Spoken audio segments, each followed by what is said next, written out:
Welcome back. And to you at home, hope you've had a good cup of tea. Just waiting for the microphone. Can you hear me? Thank you. Welcome back, everybody. We've got some stragglers coming in from tea and coffee, but I think we'll probably get going. So welcome to the stage to Delphine and to Niels. This is AI-powered audience modelling.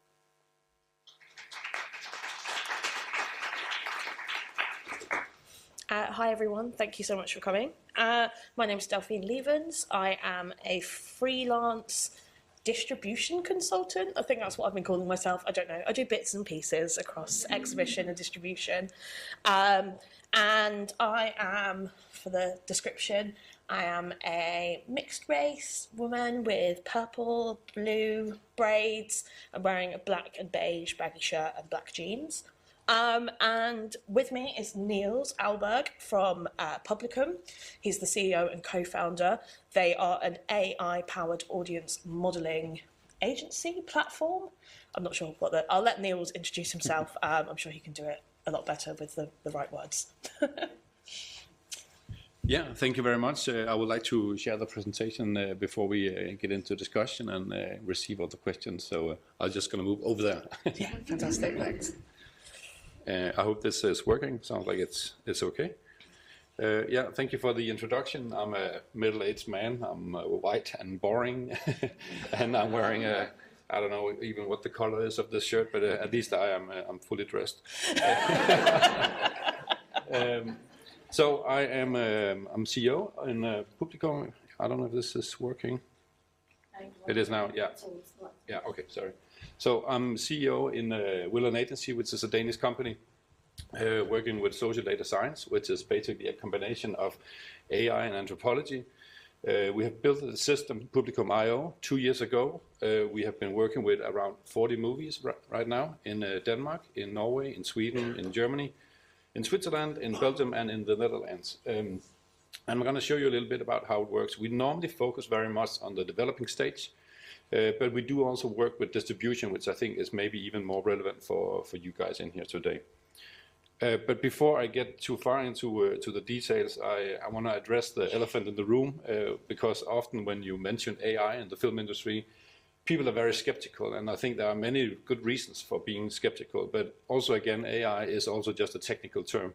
So I just want to spend a few seconds explaining on how we approach the AI and what we actually want to get out of it. Because AI is, of course, a system, and it depends on what you put into the system and what you want to get out of the system. And in our case, we have decided in conversations with the industry, especially the creative part of the industry, that we do not want to have predictions, and we do not want to have box office, and we do not want to have old scripts running as data in our system. So basically what we do not do is that we do not take a new script, and we do not try to benchmark it up against old scripts to predict how would this perform in the box office.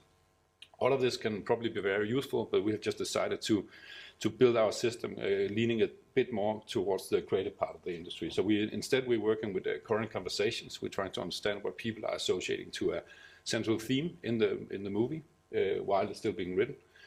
And we are looking at the sentiments in these discussions that are really key for the theme in the movie. And then we are not trying to dominate the creativity either. So we're trying to just give good structured reflections on how people react to the central stories and the central themes, so people can take more informed creative decisions going forward. And then, of course, we have combined the AI with anthropology as well.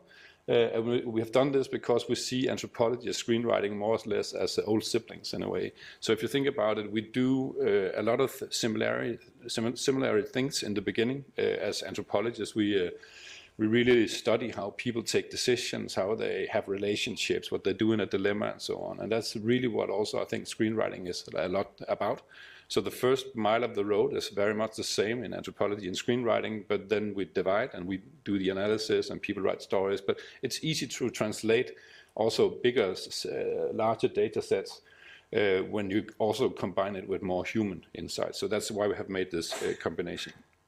And then one thing that I think is also interesting for the room in here today is this, what we have seen as outsiders to this industry. 3 years ago, we didn't work with the film industry, but we saw this tension between distribution and development, basically, that I think actually also comes down to data. There's a lot of tension created and connected to the discussion about what data is and what data should do. And I think it's especially also because we've seen so many streaming services coming with data and have introduced a discussion about data, that there's been this expectation about that data should inform the creativity.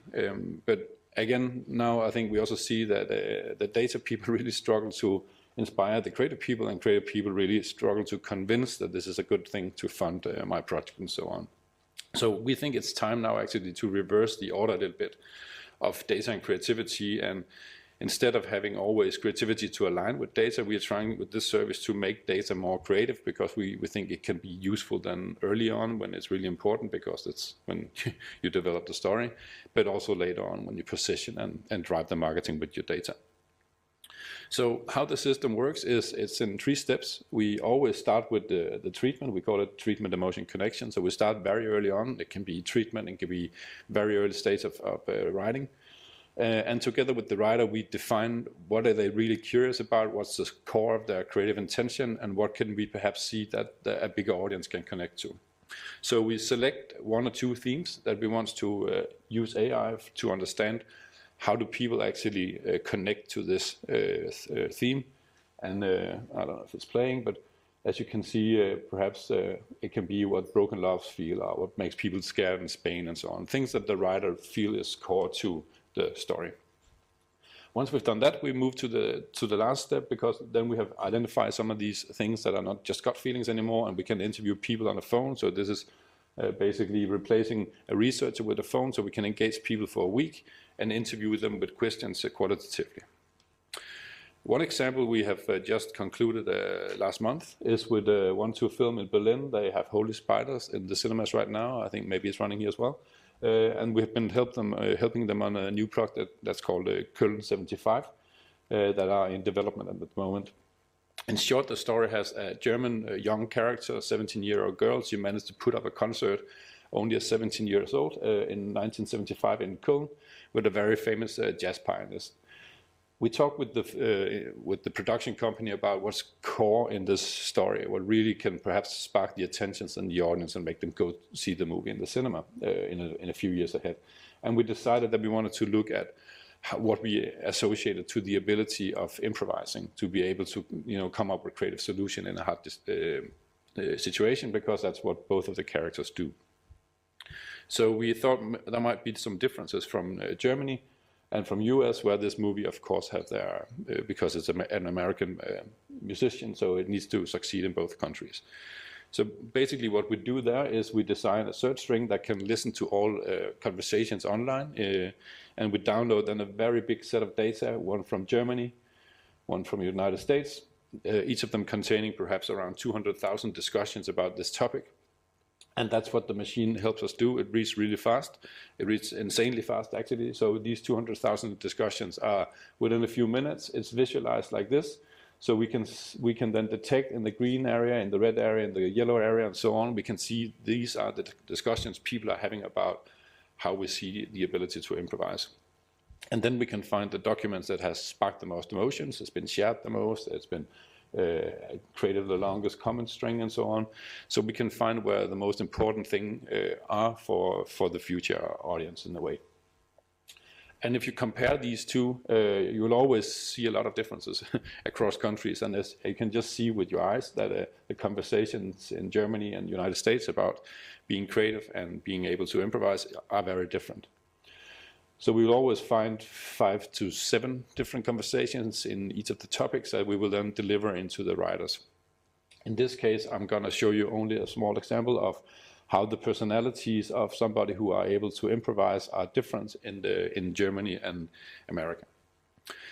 Starting with the American, actually in America we could also measure how often are the words connected to each other. So as you can see up there, creativity and dream, very connected often in America, so they're used together. Whereas in Germany, Kreativität and Traum are not that connected. So once we then find these measurements and also reading all the more qualitative insights, we can conclude which kind of phenomenon is this seen as in America. And in America, basically, we saw this is actually very connected to art, the area of art. So a lot of the content was about art and also new opportunities. But interestingly enough, even though it's the land of the dreams and you can reach out to everything, everybody can reach the stars, that's exactly not what we saw. This is there was some kind of a perception of you are chosen by someone or whatever God to be brilliant, and this is not something everybody can just do. So instead of really relating to a character that can this is more something that you find fascinating to study. It doesn't necessarily have to be you. In Germany, this is more structured. So this is not so much about art. This is much more about business, and it's much more about problems than it's about opportunities. So if you have a problem, you need to find a clever way to tackle it.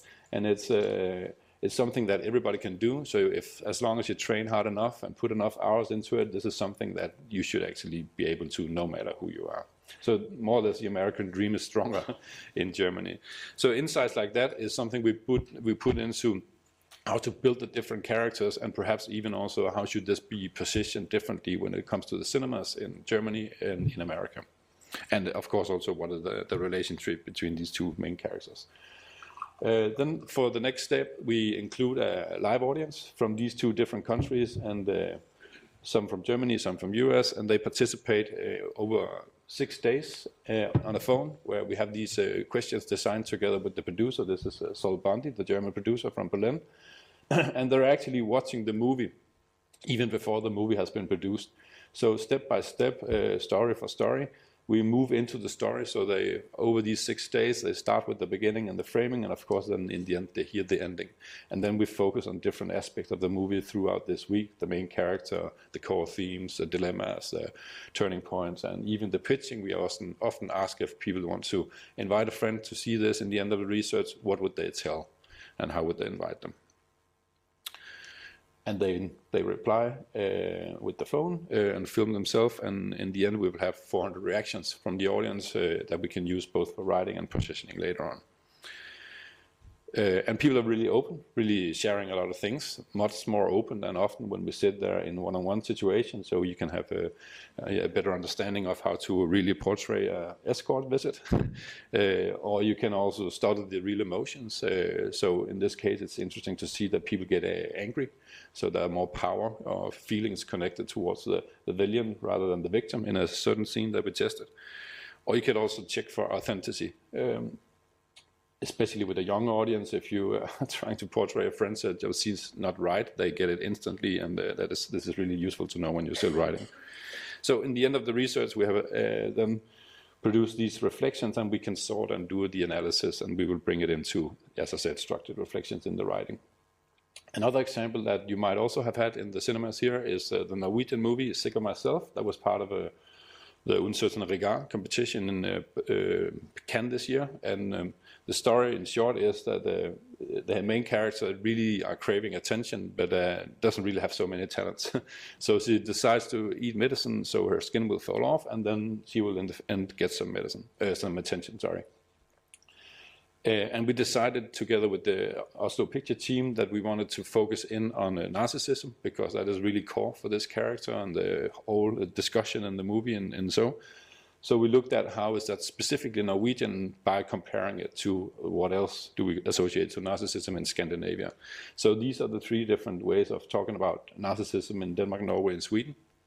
And only for the presentation here, I'm going to limit myself to the archetype perception in these 3 countries. Very different, because we do share the understanding that a narcissist in general is a bastard.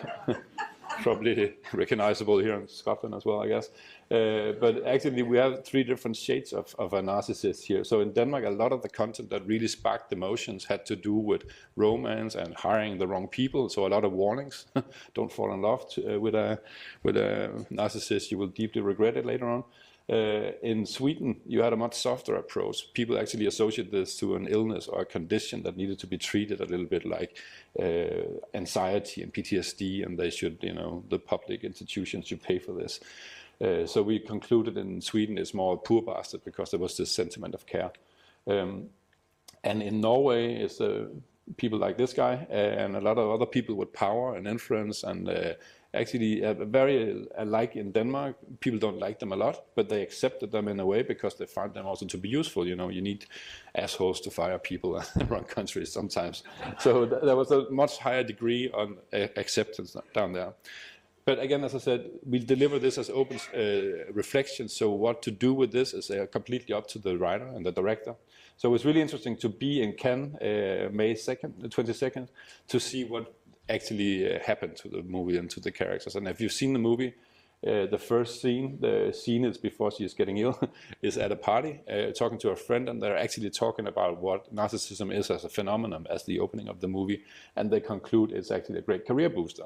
So he chose to work with the Norwegian angle in this, but he could, of course, have taken the Swedish one if he wanted to provoke a little bit more in his own country. So to conclude this, I just want to take 1 minute to show how we also sometimes work with distribution. So instead of having the different themes in our AI system, we can also sometimes just work with the titles and have a whole bunch of titles within art house and then mainstream, and then in between we call it lighthouse. This is what we've done in Sweden for a streaming service that is specialized in art house, to understand what are we talking about in the other genres that perhaps can, you know, inspire us to talk about art house a little bit more inclusive, to include even more audiences. In Norway, we've been working with different genres as well. So what in the cinemas in Norway are Norwegians happy about when it comes to drama, comedy, and art house? So that's a whole lot of different titles in each of these clusters. And here in UK, we have a conversation right now about looking at British titles, American titles, and European titles in the cinemas to see what's what's benefit there and there. And actually, this is something that can be customized always. So only the creativity limits your opportunities to work with this. You can also look at what's successful, what are obvious failures, and what are surprising failures. And you can customize this in many different ways.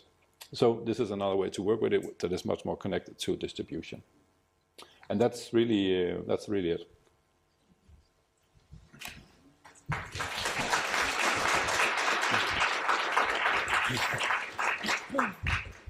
Thank you so much for sharing that with us.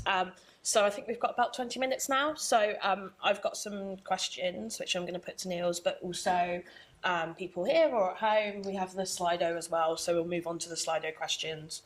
So do get sending those in. So my first question for you, start with a big one. In what ways do you think the film industry can engage more effectively with data? How do you think that data can help in decision-making at all stages of the filmmaking process?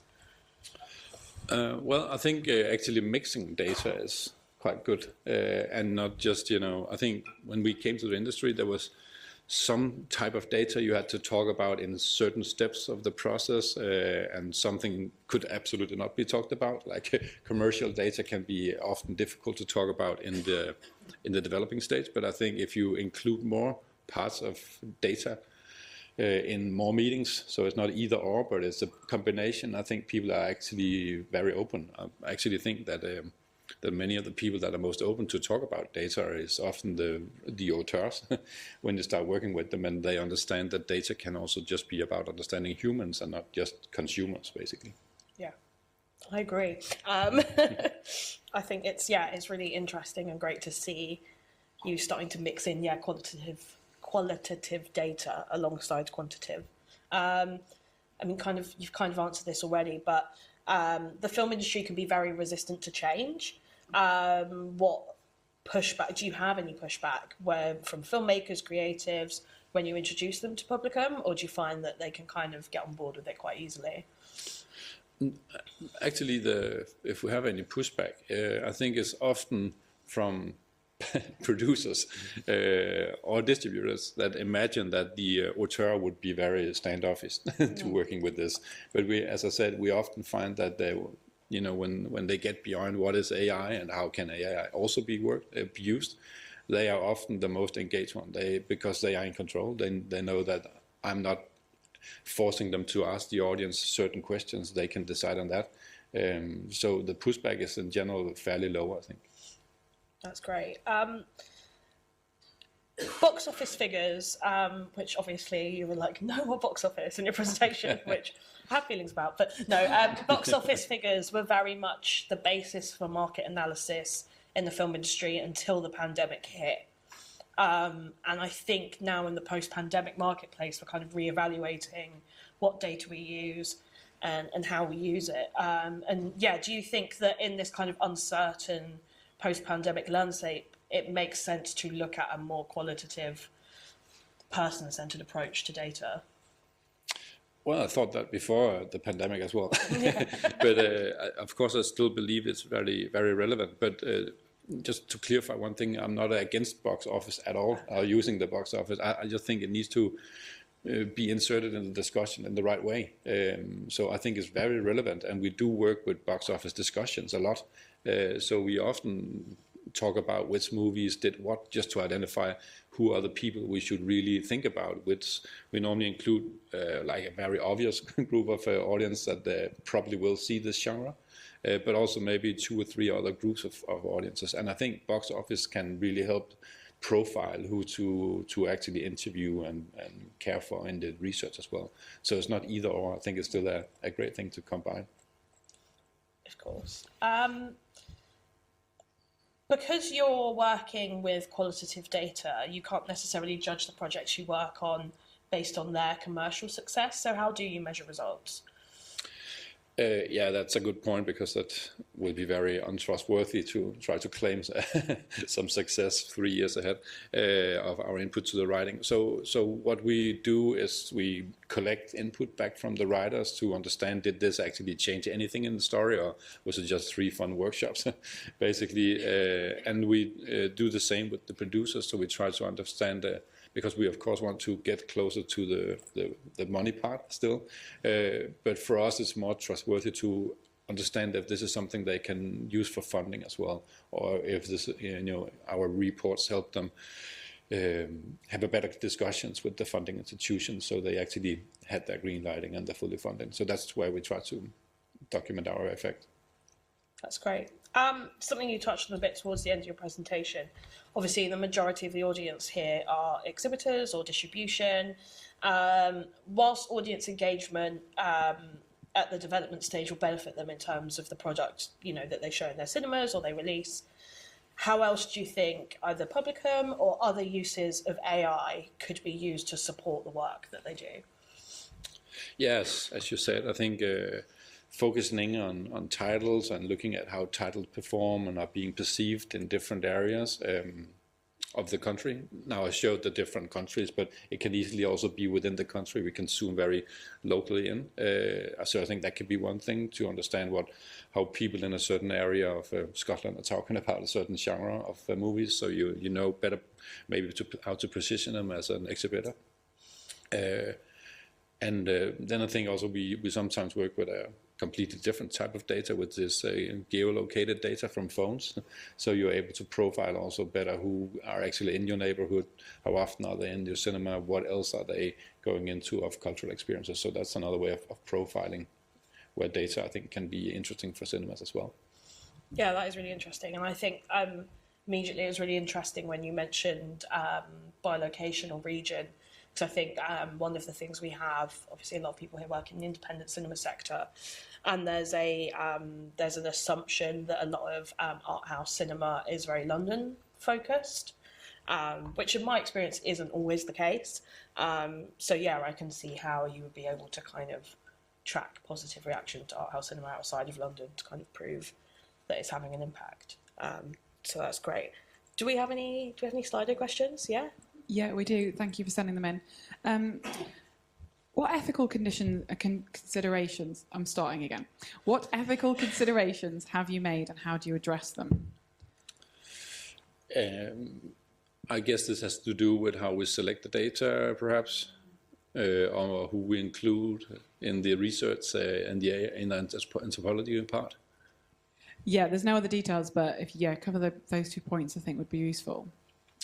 Yeah, so AI and the ethic discussion is of course very big. In my opinion, what we do is now TikTok was mentioned before, where you use AI a lot to promote a piece of content and make sure that people are following whatever you think is beneficial for you as a content owner. We use this only based on discussion that has been taking place already. So we're not really with this affecting what people should think and perceive. We're just going back in data. What we can do is technically from 1 second ago and then 2 years back, we can look at what people already talked about. So we're not really affecting back. We're just trying to understand. So that's not so, I think, dangerous in my mind. Of course, we need to be aware of that. We're not echoing what people are associating to a certain phenomenon in it all alternative, because we need, of course, also to make sure that new voices and perspectives can be heard. So that's, of course, where we have to pay a little bit of attention. And then for the second part, when we include people in the research and they reply in their own words, we make sure that once we come into a new country, we build a panel that we run, and that panel reflects all the differences that we have in the country. So everybody is invited across representation and so on to participate. Thank you. Is the product scalable? For example, can small independent films work with you as well as ones with larger budgets? We have worked with smaller films as well, and this is, to be honest, something we have to develop a little bit, because we do put a lot of hours into this. But we have different models where we are trying to, be more risk-taking in the beginning to allow for smaller independent producers to work with us and then have benefits later on. So we're experimenting a little bit with the model at the moment. Thank you. Could festivals use this data for evaluation rather than the script writing element? For evaluations of... Does it say more? No, I assume they mean sort of post-festival events, and maybe to collect information about the way that people are talking about the festival activity. Oh yeah, we did actually at one point make a comparison of how people spoke about the Cannes Film Festival and the Berlin Film Festival to understand what was different connected to this. So I guess if the festival is of a certain size, so there is enough data, it's something we can use. And of course the qualitative part can be applied for everything, including festivals, very easy. In that case, we just design the questions together with the, in this case, a festival, yeah. And how does this work at the end stage, so for marketing a film to audiences locally and internationally? So can you repeat that? So how does this work at the end stage? So how could you use it for marketing a film when it's been made? So we've already gone through that process, to audiences locally and internationally. Yeah, so a few examples there. We have had, I think, 5 or 6 movies that has been fully done. For instance, Flea, the Danish documentary. And at that point, you could zoom into the discussions that are central for positioning the movie. I think in that case, there was a big, there were many opportunities with that movie, and that was even more clear once we've had engaged the audience in a week. We tested them. So it's a little bit the same as going into the cinema for a test screening, but now instead we have people for a week, so we can also pick up the reflections they will have on day 1, 2, 3, and so on. And we could see there were many really great opportunities with that movie. People didn't even associate it to documentary or animation or not necessarily the political themes in it. So there was a big discussion and focus for the research on how much to put it into a genre when we launched it, how much to put it into the different key subtopics, LGBT and referees and so on, that it touches upon. So that's something we have done quite a lot as well. And how do you recruit and engage the research participants? Yeah, as I said, we have local panels in each countries, and basically through to the panel we recruit them with an ad agency basically that runs online advertising. So we buy advertising in these different segments that we know represents the population in a certain area. Great, thank you. Is it possible to adapt this AI for other types of media? And if so, could it be used to compare cinema audiences to audiences for other types of media? Yeah, interesting. Yeah, I think it can. As I said, the anthropological stage where you design the questions, then you can use it for many other things. We also use it for in another category that has nothing to do with movies. So that it's just a research tool there. And I guess you could also do on the content side, you can separate between cinematographical content versus, I don't know, TikTok content, and listen into conversations about that as well. We do that right now with only data from YouTube, TikTok, and Instagram in a Danish youth project. So it's, the very young discussion there. And then we're looking at the different discussions they have on the different platforms as well. Great, thank you. They're flying in, so I feel like I'm grilling you. I feel like my presence is kind of not needed at this point. Tell me when to stop, Delphine. Oh, no, it's fine. Please keep going. Keep going. Do you have any engagement with the Danish Film Institute? A lot, yeah. Good. No, but so for every project we work with, often, or at least in Denmark, the Film Institute is part of it as well. So they have a scheme now where the producers and the distributors can apply for getting more audience awareness into the project early on. So they participate in the work, and they also share all the great research they have. The Danish Film Institute are really good at collecting data, and are really good at sharing it as well. So they are a really helpful collaborating partner. Thank you. And how do you evaluate success? Can you tell us about some of the projects that you consider to be a success? Well, for us, a success is, I think many of them have not come to the cinemas yet, because, as I said, we've only been around for 2 years. We work with 40 titles. Some of them has been into cinema, like Sig and myself. But for me, a success is still if the writer feedbacks that we did change a lot by, listening to the echo from the audience while we were still writing this. So that's one, and the second one is definitely that the producer share with us that it helped them do the financing part. So that's what we try to collect. Thank you. Shall I keep going, Delphine? How much longer have we got? We've got 5 minutes. Okay. I think we could do a couple more Slido. I've only got 2 more questions. Great, thank you. Are you working with foreign language films further afield, for example, Asia? We are currently having a pilot project, I would say, in Bombay. So we have an Indian-based project right now. So yeah, and then of course, as I said, we have Denmark, Norway, Sweden, Germany, Switzerland, France, and no, not France. It's in France, but it's Belgium and Netherlands. So there's a lot of languages already.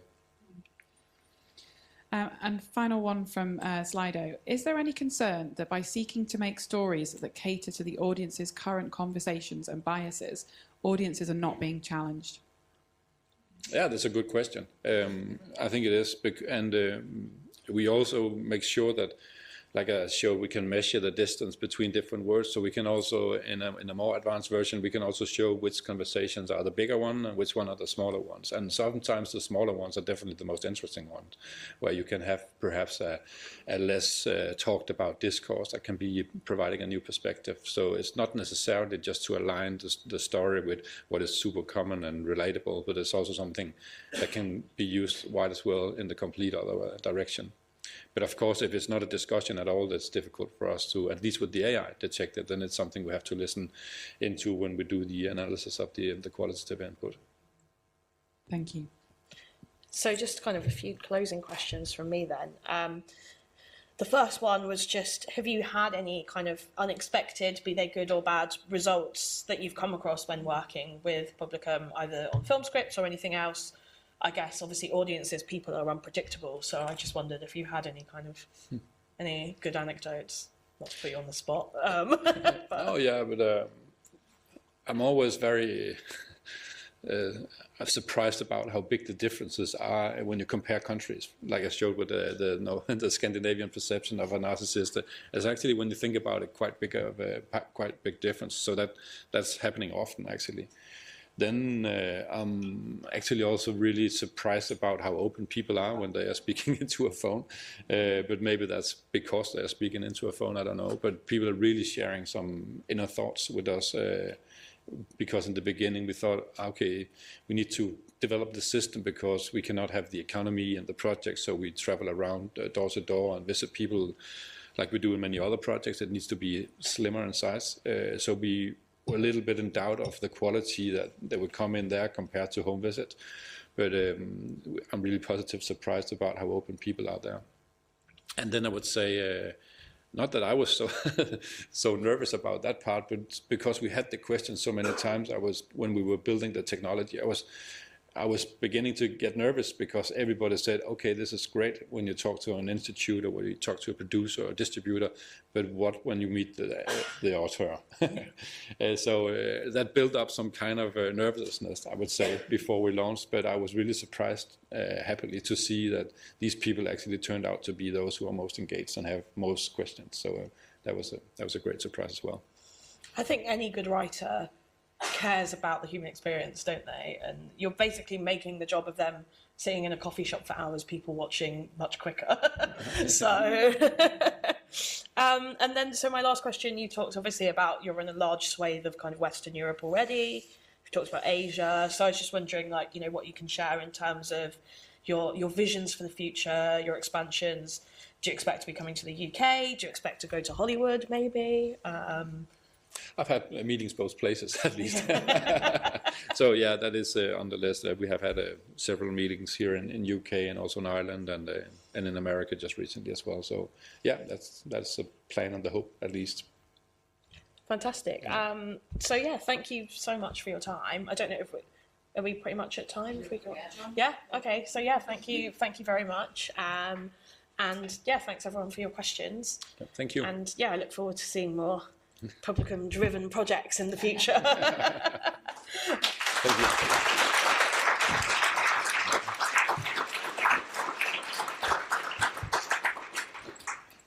Thank you so much. That was fascinating. So we're going straight through into the last session before lunch, so hang on in with us. You can go to Cinema 2 next door if you want to chill out and watch some shorts, or you can stay with us in here for modernising accessibility in cinemas in just a couple of minutes. Thank you.